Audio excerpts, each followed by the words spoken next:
So, Sarita, my friend, lovely to have you here in this conversation with me today. We've seen a lot of governance developments in 2023. We saw movement in the ESG space, and especially around reporting and disclosure around ESG. We saw more and more pressure around remuneration governance, and of course, technology taking off like anything, and the governance around that. So, bearing all of that in mind, what are you seeing as the big trends in 2024 in the boardrooms? Yeah, I think that ESG will continue to be a big trend, but there's a lot of polarization in terms of politics with regard to that aspect, and especially with the UN coming out with their document recently as with regard to 2024. I think artificial intelligence will substitute for a lot of the workforce, and organizations need to have a workforce that is fit for purpose. I also think that there's greater scrutiny. There will be greater scrutiny on boards. And I think more importantly that boards do evaluations of themselves so that we understand where they are on that governance spectrum and we understand what they are doing. Because at the end of the day, the directors carry the liability. So they need to actually understand what they're doing, which is why we've also advocated for professionalizing directorships, so that individuals that take on these positions understand their roles and responsibilities, their corporate governance, and the liability that they carry, as well as the reputational risk. I think another big trend is going to be around the AI, but also what we're seeing now is that younger individuals want to take up board positions, and they then need to be equipped and groomed into those positions and mentored into those positions. So I think that's going to be a key issue. The whole thing about climate change, we saw it happening. We see the impact of climate change recently, even in Johannesburg, Durban, KZN, etc. So how does that feature on your risk register? Does your business resilience feature on your risk register? So issues such as that, we've got to do things differently at a boardroom level. It can't be business as normal because it is business unusual, and we are living in an uncertain macroeconomic environment, both locally and globally. Plus, South Africa is going through election year this year. I was going to ask you about that. Yeah. So we have we see the manifestos coming through now, as well as the promises that are being made. But we also see that there's going to be a lot more legislation because of FICA and environmental legislation as well.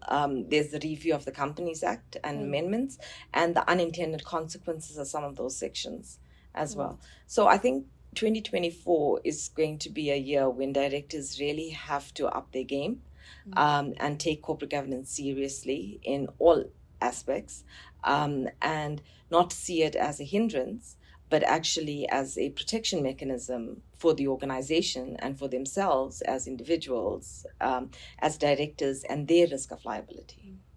So you mentioned increased legislation, and I often wonder whether, increasing legislation is the answer, or whether it results in increased tick box approach compliance instead of, the right behavior. Yeah. And so I worry that we get, there's so many rules and standards and codes and legislation to comply with, but we're still seeing people not always doing the right thing. So what's your views on that? So, South Africa has got more than 3,000 pieces of legislation. The problem is not the legislation, although some of it was written a long, long time ago, in the 1950s, for example. So the relevance, especially in public sector, it might not converge with good corporate governance. And adding more legislation doesn't necessarily mean that you're going to be better, because there's very little consequence management. And each one of those pieces of legislation has that penalty clause in it. So I agree with you. Compliance has become a tick box approach rather than a value added service. It's like internal audit. If you look at your internal control environment. So compliance for me is going to be very, very important, because it's whether you're looking at the substance or you're looking at the form. Yeah. And if, as a director, you're not aware of those, well, obviously you're gonna categorize them into high, medium, and low.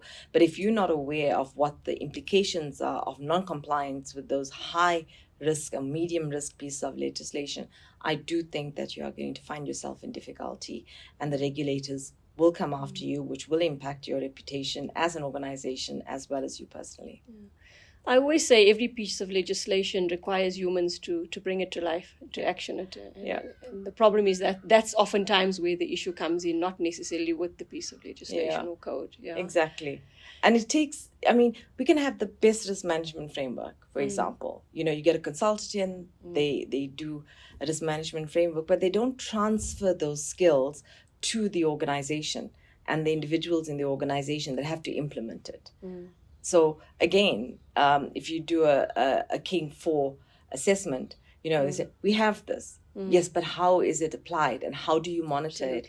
And that's the role of the directors. You can't just shy away from something just because it is not within your realm of knowledge. You really need to be aware of the implications. Yeah. So you mentioned risk management framework, and I just got thinking, just to your earlier point around technology, AI, all these developments. I mean, a lot of companies are now jumping on this AI bandwagon, right? What can we develop, implement in our companies that use AI in our business, and almost focusing on the opportunity side of AI, but not necessarily the risk side of AI or technology in general. And how important is it to have that balance between, yes, there's an opportunity, but there's also a risk, and both need to be looked at? Exactly. So AI is not a silver bullet. It'll never be a silver bullet. Garbage in, garbage out. Okay. I mean, Microsoft launched AI, I think, in 1999 for the first time. It was a total disaster. And if we look at the evolution of AI, I mean, we're now on ChatGPT 4. Okay, and you've got all of these things, and they, you know, sometimes somebody wants to write a speech, they're no longer using their brain, they just type it in, and you know, it comes out with a speech. So I think we need responsible use of AI where it is relevant, and it needs to be tested that it is giving you the right response. Because if you're asking the wrong question, you're going to get the wrong answer. So AI for me has its use, but it needs to be used responsibly. Okay. And with this increased focus on technology in business, are you seeing more CIOs in the boardrooms compared to before? Because generally your traditional business back in the day would have been the CEO and CFO sitting in the boardrooms. What are you seeing out there? I think that the C-suite is just increasing. So from CIO to Chief Sustainability Officer, now there's a Chief Trust Officer. Human resources. HR. So there's a lot happening at the top level, but whether or not it's cascaded through the organization, we don't know. You know, it has to tie in with the strategy. How is that cascaded down into the KPIs, etc.? So it's one thing having somebody at an executive level that's taken responsibility, for example, like a CIO or a Chief Trust Officer, which I'm still trying to wrap my mind around. But it's another thing to say, well, what value are you actually adding? You know, are you just putting out policies? Are you putting out frameworks? Or are you actually cascading it through the organization? You know, right down to the bottom level. You know, there was one organization that totally blew me away, where I walked the assembly line and the staff said to me that we're on the assembly line. And they said to me, you know, Sarita, if we don't get this right, our entire organization will collapse, which means the community from which we derive our employees from will also collapse. Now, that is risk management. Absolutely. And that's taking it down so that everybody's on the same page and pulling in the same direction. And nice link to ESG there as well, in terms of businesses' responsibility for the community around it, and the social impact that business has in the community. So important. Absolutely. Yeah. Any final words from you? Yeah, I think 2024 is going to be an interesting year for a variety of reasons and in many facets. I think directors do do need to up their game. No longer is it, well, I've been an executive, I can be a non-executive. Yeah. You really have to upskill yourself as a non-executive director. And I would like to see this professionalizing of directorships. I think, what you had said as well regarding the Companies Act and the period within which you can bring an application for probation or delinquency. I think that's going to be very, very important, because all the wheels of justice are turning quite slowly. And I think when the rest of the world looks at us, they're saying, you're not doing anything. But there's a lot going on, except it's not being seen. So I think that directors will have to educate themselves on areas that they are not naturally experts in.